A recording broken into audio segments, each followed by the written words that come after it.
Climate change is real, and it's a global, and sadly, without even engaged or involved or contributing to the climate change, the fact of climate change is falling on Zimbabwe and on Zimbabwean population.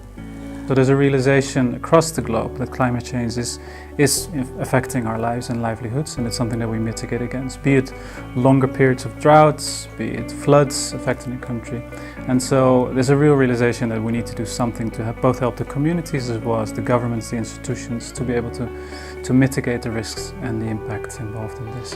And as a former UNDP administrator used to say, when we talk about resilience, we're talking about building that fence on the top of the cliff, rather than having an expensive ambulance waiting at the bottom to deal with the emergencies. This current Human Development Report, which is being coordinated jointly with the Office of the President and UNDP, together with Sweden involvement and support, hopes to bring a multiple benefit. It will be shameful if this report is produced and then we forget after the launch. But I'm really hoping it will go far beyond that. One is it brings a lot of comprehensive knowledge and ideas and concern. So it could be very helpful in terms of various policy work towards climate change adaptation and development of national strategy. That's number one. Number two is also for a cross-section of ministries, the implication of climate change on health, the climate change on education, and on livelihood, food security.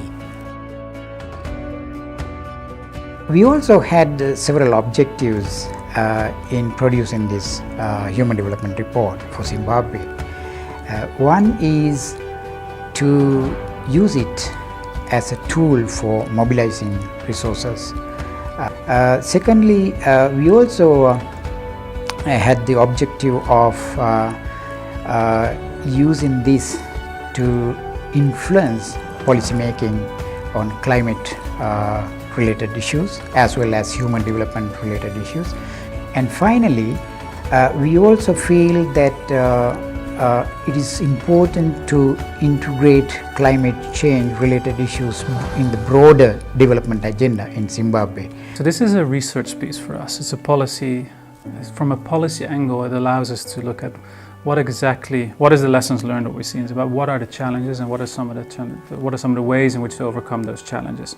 So it's along the lines of what I said, what we're trying to do with the Resilience Building Fund as well, to not just work on resilience, but also to learn from the work that's being done on resilience. Because ultimately this is about changing policies and influencing the enabling environment that allows really for resilience to work. As I said, it's as much as you can do at the community level, it needs to be linked with the private sector markets, and those need to be enabled by a policy environment that actually allows the private sector to thrive, etc. I think the climate issue it's a global issue, and as many other issues, you can't solve them in isolation. You have to build sustainable partnerships in itself, and that can be between academia, private sector, government, and we as development partners can in some ways promote and facilitate those partnerships. The major role should be played by the government, especially in putting in place the policy environment which is coming out of the climate response strategy as well as climate policy, but implementation is key.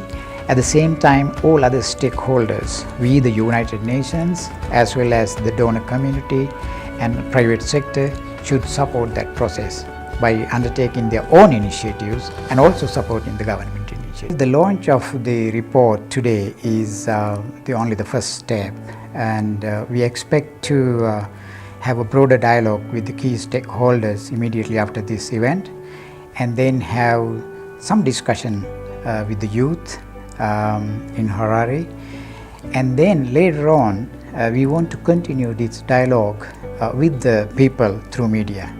we are hoping that it will really contribute in a comprehensive manner across many areas and benefit to the practitioners, development planners, organizations, across the UN systems, civil societies, etc.